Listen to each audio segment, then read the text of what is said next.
बच्चों, आज हम नवीं कक्षा के काव्य खंड अर्थात पद्य भाग के पाठ 9 का अध्ययन करेंगे।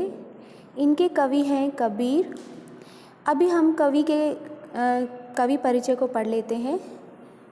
कबीर का जन्म और मृत्यु एक विवाद है, अर्थात कबीर की जन्म और मृत्यु के बारे में अनेक कहानियाँ प्रचलित है। कहा जाता है कि सन 1398 में काशी में इनका जन्म हुआ और सन 1518 के आसपास मगहर में इनका देहांत हुआ। कबीर ने विधिवत शिक्षा नहीं पाई थी, परंतु सत्संग, पर्यटन तथा अनुभव से उन्होंने बहुत ज्ञान अर्जित किया था। भक्ति काल की ज्ञानाश्रयी अर्थात ज्ञान के आश्रय में निहित निर्गुण अर्थात जिसका कोई रूप रंग नहीं होता, ऐसे ईश्वर को मानने वाले भक्त कवियों की शाखा के कवियों में कबीर का प्रमुख स्थान है। कबीर श्रेष्ठ संत, समाज सुधारक एवं क्रांति दृष्टा कवि थे। इन्होंने समाज में व्याप्त अंधविश्वासों, रूढ़ियों, जातिगत भेदभाव, बहुदेववाद एवं सामाजिक विकृतियों का डटकर विरोध किया था और सभी धर्मों का मूल एक बताकर मानवता का संदेश दिया। भक्तिकालीन निर्गुण संत परंपरा के प्रमुख कवि कबीर की रचनाएं मुख्यतः कबीर ग्रंथावली में संग्रहित है, किंतु कबीर पंथ में उनकी रचनाओं का संग्रह बीजक ही प्रमाणिक माना जाता है। कुछ रचनाएं गुरु ग्रंथ साहिब में भी संकलित मानी जाती है। कहा जाता है कबीर अत्यंत उदार, निर्भय और सद्गृहस्थ संत थे। ये राम और रहीम की एकता में विश्वास रखने वाले थे तथा ईश्वर के नाम पर चलने वाले पाखंड, भेदभाव और कर्मकांड का इन्होंने सदैव खंडन किया। इन्होंने अपने काव्य में धार्मिक और सामाजिक भेदभाव से मुक्त मनुष्य की कल्पना की। ईश्वर प्रेम, ज्ञान, वैराग्य, गुरु भक्ति, सत्संग और साधु महिमा के साथ साथ आत्मबोध, स्वयं का बोध और जगत बोध, संसार का बोध की अभिव्यक्ति इनके काव्य में हुई है। कबीर की भाषा की सहजता ही उनकी काव्यात्मकता की शक्ति है। इनकी भाषा सधुकड़ी कही जाती है। सधुकड़ी अर्थात साधुओं के द्वारा बोली जाने वाली भाषा। ये देश विदेश में घूमते रहते थे और अनेक साधु संतों के समागम में रहे, तो अनेकों भाषाओं के गुण इनकी भाषाओं में आ गए।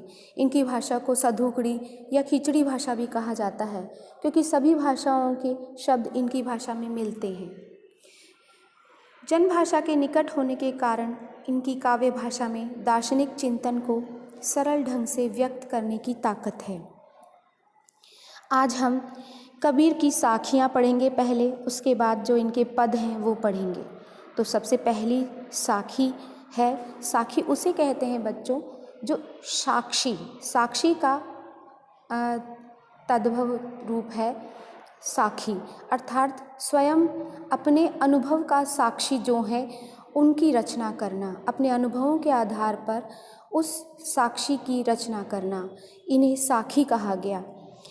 कबीर ने अपने अनुभव से इन साखियों की रचना की है। पहली है, मान सरोवर सुभर जल, हंसा केली कराही, मुक्ता फल मुक्ता चुगे, अब उड़ी अनंत न जाही। कबीरदास जी कहते हैं कि मान सरोवर स्वच्छ जल से लबालब भरा हुआ है। सुभर मतलब अच्छी तरह से भरा हुआ। मानसरोवर अर्थात हिमालय स्थित जो पवित्र सरोवर है, और उसका दूसरा अर्थ है हमारा जो ये पवित्र मन है यह स्वच्छता से भरा हुआ है। और हंसा केली कराही, और उसमें हंस क्रीड़ा कर रहे हैं, खेल रहे हैं। वे वहाँ मुक्ता फल मुक्ता चुगे, वे वहाँ पर मोतियों को चुगते हैं। मुक्ता अर्थात मुक्त होकर, उन्मुक्त होकर, स्वच्छंद होकर। मुक्ता फल अर्थात मोती को, चुगे अर्थात चुगते हैं, ग्रहण करते हैं। अब उड़ी अनंत न जाही, अब वे यहाँ से कहीं और जाना नहीं चाहते हैं, अर्थात इस मानसरोवर के स्थान को छोड़कर अब ये हंस कहीं और जाना नहीं चाहते हैं, इस आनंददायी स्थान पर ही रहना चाहते हैं। प्रस्तुत साखी का निहितार्थ या भावार्थ हम यह मान सकते हैं कि भक्त का मन रूपी सरोवर आनंद रूपी स्वच्छ जल से भरा हुआ है। भक्त का मन क्या है? सरोवर, और यह सरोवर आनंद रूपी साफ स्वच्छ निर्मल जल से भरा हुआ है। इसमें शुद्ध मुक्त जीवात्मा रूपी हंस यानी हमारी आत्मा रूपी हंस विहार कर रहा है। यहाँ पर आत्मा को हंस का नाम दिया है।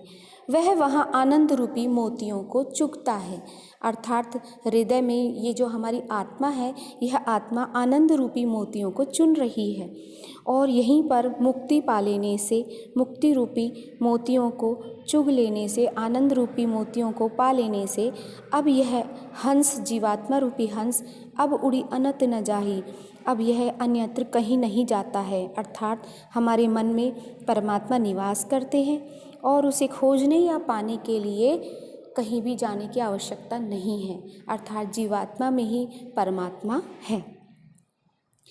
यहाँ पर मानसरोवर एक पवित्र सरोवर है।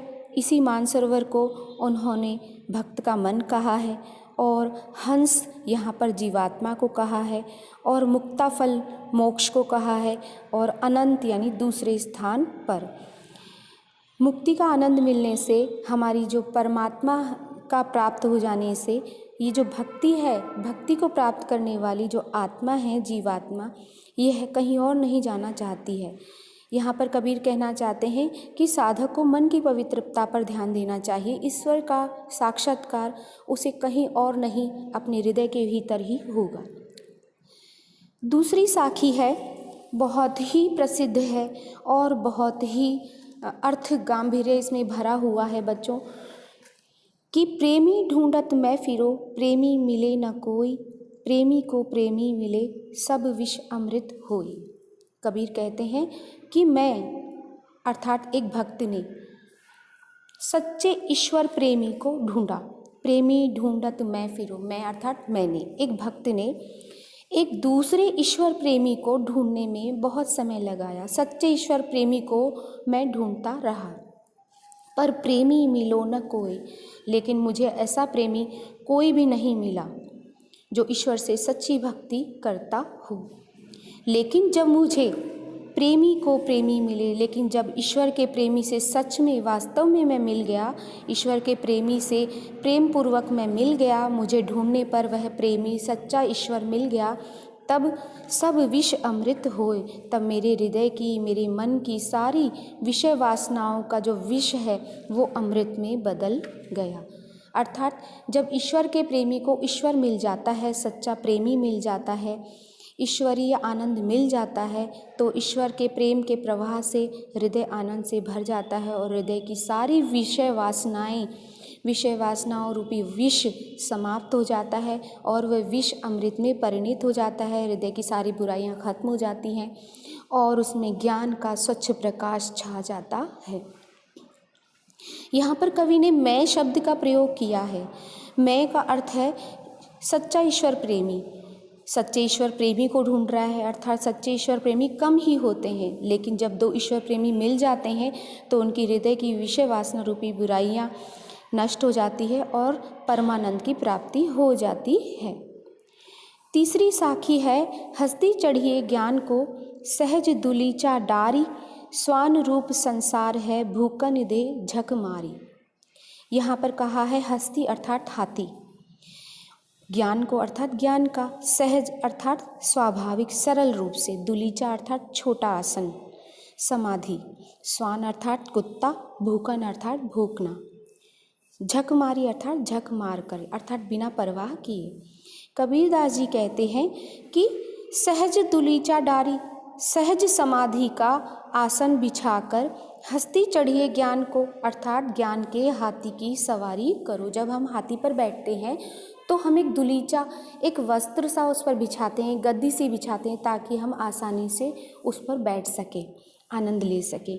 यहाँ पर कबीरदास जी भी कहते हैं कि समाधि, सहज समाधि लगाओ और फिर ज्ञान रूपी हाथी की सवारी करो। अर्थात आप सहज रूप से ही, सहज समाधि से ही ज्ञान को प्राप्त कर सकते हो। ज्ञान प्राप्ति के लिए आपको सहज समाधि लगानी चाहिए। हस्ती चढ़िए ज्ञान को, सहज दुलीचा डारी, अर्थात सहज समाधि का आसन बिछाकर ज्ञान के हाथी पर चढ़ाई करो, अर्थात ज्ञान के हाथी की सवारी करो। स्वान रूप संसार है, इस संसार की चिंता मत करो। स्वान रूप संसार है, यह संसार तो कुत्ते के समान है। भूखन दे झक मारी, वो भौंकता रहे, तुम उसकी चिंता मत करो। झक मारने दो उसको, उसकी परवाह मत करो, उसकी चिंता मत करो। अंततः भौंकते भौंकते वह स्वयं ही चुप हो जाएंगे। यहाँ पर यह कहा है कि संसार के जो लोग हैं, जो तुम्हारी आलोचना करने वाले हैं, जो ये कहते हैं कि अरे ये कैसी भक्ति करता है, तो तुम उन पर ध्यान मत दो। प्रभु साधक को संसार की निंदा की परवाह न करते हुए साधना पथ पर निरंतर बढ़ते रहना चाहिए। यहाँ पर कहा है कि ईश्वरीय प्रेम, ईश्वरीय आनंद, ईश्वरीय ज्ञान की प्राप्ति के लिए सहज सरल स्वाभाविक जो मार्ग है वो ही सदैव सबसे ज़्यादा प्रशंसनीय होता है। और यदि आप इस मार्ग पर चल रहे हैं तो संसार के लोगों की कभी भी चिंता मत कीजिए। संसार कुत्ते के समान है, जैसे कुत्ता भौंकता रहता है, एक बार लगातार पीछे पड़ता रहता है, फिर जब थोड़ी दूर चलकर भौंकते भौंकते जब परेशान हो जाता है तो वापस लौट आता है। उसी प्रकार ये संसार के लोग एक बार तुम्हारी आलोचना करेंगे, फिर थक हार कर वो चुप हो जाएंगे। इस साखी में कबीर ने यह संदेश दिया है कि आलोचकों अर्थात निंदकों की परवाह न करके ज्ञान साधना और प्रभु भक्ति में लीन रहना चाहिए। चौथी साखी है, पखा पखी के कारणे सब जग रहा भुलान, निरपक होई के हरि भजे सोई संत सुजान। कबीरदास जी कहते हैं पखा पखी, पखा पखी का मतलब होता है पक्ष और विपक्ष। के कारणे, के कारण, सब जग रहा भुलान, सारा संसार द्वंद्व में फंसा हुआ है, अर्थात भूला हुआ है, भ्रम में फंसा हुआ है। निरपक होई के हरि भजे, अर्थात कबीरदास जी कहते हैं सभी लोग या तो समर्थन करते हैं किसी बात का या उसका विरोध करते हैं, पक्ष में होते हैं या फिर विपक्ष में होते हैं। और इस पक्ष विपक्ष के चक्कर में लोग ईश्वर को भूल जाते हैं। सब जग रहा भुलान, उस ईश्वर को भूल जाते हैं कि इस पक्ष और विपक्ष की लड़ाई में ईश्वर तो कहीं दूर ही छूट गया है। तो ईश्वर को भूलने की सबसे बड़ी ये जो भूल कर रहे हैं ये उन्हें नहीं करनी चाहिए। वास्तविक ज्ञानी सज्जन तो वही है, सोई संत सुजान। सबसे जो संत है, ज्ञानी सज्जन है, वह है जो पक्ष और विपक्ष से ऊपर होकर निरपक्ष होई, निष्पक्ष होकर हरि भजे, ईश्वर का भजन करता है। कबीरदास जी यहाँ कहते हैं कि आप एक संप्रदाय का समर्थन और दूसरे का विरोध करके ईश्वर की प्राप्ति नहीं कर सकते। आप अपने वास्तविक लक्ष्य को भूल जाते हैं, प्रभु भक्ति नहीं कर सकते हैं। और प्रभु भक्ति को सच्चे मन से करने के लिए निष्पक्ष होना ज़रूरी है। हम किसी संप्रदाय के प्रति आग्रही नहीं होकर सभी संप्रदायों को मानकर केवल प्रभु भक्ति में मन लगाएं, तभी हमें मोक्ष प्राप्त हो सकता है। पांचवा जो पद है, पांचवा जो साखी है वो है, हिंदू मुआ राम कही, मुसलमान खुदाई, कहे कबीर सो जीविता, जो दूह के निकट न जाई। कबीरदास जी कहते हैं कि सभी धर्म अपने अपने ईश्वर की श्रेष्ठता को बताने में लगे हुए हैं और सच्ची भक्ति कोई भी नहीं कर रहा, जीवन निष्फल होता जा रहा है। कहते हैं हिंदू मुआ राम कही। कबीरदास जी कहते हैं हिंदू अपने धर्म को श्रेष्ठ मानकर राम का नाम लेते लेते मर जाता है, राम का नाम लेकर मरता है, मुआ यानी मरता है, मर गया। मुसलमान खुदाई, और मुसलमान खुदा का नाम लेते लेते मर गया, अर्थात उसका जीवन नष्ट हो गया, यूं ही निष्फल चला गया। परंतु कबीरदास जी कहते हैं कहे कबीर सो जीवता, मगर इन दोनों संप्रदायों के चक्कर में न पड़कर जो दूही के निकट न जाए, जो दोनों के ही पास नहीं जाता, इन दोनों के ही चक्करों में नहीं पड़ता और ईश्वर की सच्ची आराधना करता है, ईश्वर का सच्चा ज्ञान प्राप्त करता है, उसका ही जीवन सार्थक है। सो जीवता, वही जीवित है और वही सच्चा ज्ञान प्राप्त करके अमर होता है, मोक्ष प्राप्त करता है। कबीरदास जी यहाँ कहते हैं कि धार्मिक कट्टरता और संप्रदायवाद से अज्ञान बढ़ता है, ईश्वरीय प्राप्ति नहीं हो सकती। सच्चे ज्ञान से ही व्यक्ति का जीवन सफल रहता है और उसके जीवित होने की सार्थकता रहती है। कट्टरता से दूर रहने वाला मनुष्य ही सच्चे अर्थों में जीवित है। ठीक है, आगे पढ़ते हैं। काबा फिरी काशी भया, राम ही भया रहीम, मोट चून मैदा भया, बैठी कबीरा जी। कबीरदास जी यहाँ पर अपनी धार्मिक संकीर्णता को त्यागने का संदेश देते हुए कहते हैं कि हमें हमारे मन में अपने दिमाग की, अपने मन मस्तिष्क की सोच को खुला रखना चाहिए। सभी धर्मों को समान मानना चाहिए, सभी धर्मों के ईश्वर का सम्मान करना चाहिए। हमें अपनी धार्मिक कट्टरता को त्याग कर सच्चे ईश्वर का भजन करना चाहिए। यहाँ पर कबीर कहते हैं कि काबा फिरी काशी भया, जब काबा गया और उसके बाद में काशी भया, काबा ही काशी हो गई। काबा मक्का मदीना मुसलमानों का तब पवित्र तीर्थ है। और राम ही भया रहीम, राम हिंदू धर्म के ईश्वर हैं और रहीम इस्लाम धर्म के। तो कहा है कि काबा फिरी काशी भया, काबा ही काशी हो गया और राम ही रहीम हो गए, अर्थात दोनों नाम पवित्र हैं। काबा भी पवित्र है, काशी भी पवित्र है और राम भी पवित्र है, रहीम भी पवित्र है, ये सब पवित्र है। अर्थात कहना चाहते हैं काबा, काशी, राम, रहीम में कोई भेद नहीं है। जिसने इस भेद को माना वो कभी भी ईश्वर की प्राप्ति नहीं कर सकता, लेकिन जिसने इसको भुला दिया उसकी बुद्धि इस बात को समझ गई कि ईश्वर एक है। मोट चून मैदा भया, जिससे जब हमने इनको एक ही मान लिया तो हमारी जो मोटी बुद्धि थी, मोटा आटा, मोट चून अर्थात मोटा आटा, जिस मोटे आटे को वो खाने के अयोग्य समझता था वह अब मैदा भया अर्थात मैदे के समान बारीक हो गया है। जो हमारी मोटी बुद्धि थी वह ईश्वरीय ज्ञान को प्राप्त करके परमात्म तत्व के बारे में जान के कि परमात्म तत्व एक ही है, यह जान करके हमारी जो बुद्धि है वो बिल्कुल महीन हो गई। अर्थात हमारे मन में जो भी संदेह थे, अज्ञान था, वो सब नष्ट हो गया और मोटा चून मैदा हो गया, अर्थात हमारा ज्ञान नष्ट हो गया और हमारी बुद्धि सूक्ष्म हो गई, सारी बातों को समझने लग गई। बैठी कबीरा जी, और कबीरदास जी कहते हैं उस बारीक आटे से बने हुए भोजन को कबीरा बैठा जीम रहा है, अर्थात उसे खाते हुए अत्यंत आनंद की प्राप्ति हो रही है। जब हमारे मन के संदेह दूर हो जाते हैं तब हमें आनंद की अनुभूति होती है। जब हम किसी चीज़ को समझ नहीं पाते तो हमारे मन में क्लेश होता है ना। तो जब हमने ये देख लिया कि काबा काशी एक ही है, राम रहीम एक ही है, तो हमारी मोटी बुद्धि सूक्ष्म हो गई, सभी बातों को समझने लग गई, परमेश्वर को समझने लग गई और फिर हमने जो भी कार्य किए आनंद के साथ किए। यहाँ पर कबीर कहते हैं कि धार्मिक एकता और समानता रखने से ही समाज का हित हो सकता है। और ये कहा है कि राम रहीम का भेदभाव गलत है, परमात्मा एक ही है। ठीक है, आगे है 7वां जो पद है, ऊंचे कुल का जन्मिया जे करनी ऊंच न होई। कबीरदास जी कहते हैं कि श्रेष्ठ परिवार में जन्म लेने से ही व्यक्ति महान नहीं बन जाता। जे करनी ऊंच न होई, यदि किसी व्यक्ति की करनी अर्थात कर्म उच्च कुल के नहीं होते तो वह श्रेष्ठ कुल में भी जन्म लेने से भी श्रेष्ठ नहीं बनता। इसके लिए कर्म भी अच्छा करना ज़रूरी है। जैसे कि ऊंचे कुल का जन्म या जे करनी ऊंच न होई, श्रेष्ठ परिवार में जन्म लेने से ही व्यक्ति महान नहीं बन सकता, उसके लिए करनी अर्थात कर्म भी उच्च अर्थात ऊंचे करना ज़रूरी है। ऊंचे कर्म न हुए तो ऊंचे कुल में जन्म लेने से कोई भी मतलब नहीं है। सुवर्ण कलश सुरा भरा साधु निंदा सोए, जैसे कि सुवर्ण अर्थात सोने के कलश में यदि सुरा अर्थात मदिरा शराब भरी होती है तो साधु निंदा सोए, तो साधु अर्थात सज्जन लोग उसकी निंदा ही करते हैं। सोने से भरे हुए पात्र में यदि मदिरा भरी होती है, शराब भरी होती है जो कि निंदनीय है, यदि वो भरी हुई होती है तो सोने जैसे मूल्यवान धातु से बने कलश की भी सज्जन लोग निंदा ही करते हैं।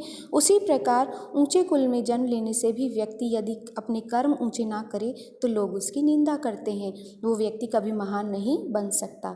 यहाँ पर कबीर कहते हैं कि सदैव अपने कर्म ऊंचे रखने चाहिए, अपने कर्मों को सदैव उच्च रखना चाहिए, अच्छे कर्म करने चाहिए।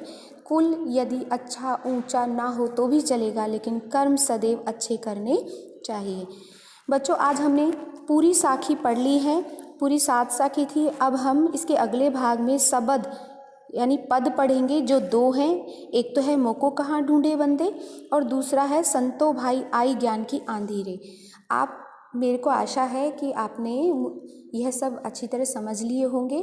जिसको भी किसी को समस्या है वो मुझसे आकर मिल सकता है या फिर मुझसे फ़ोन पे बात कर सकता है।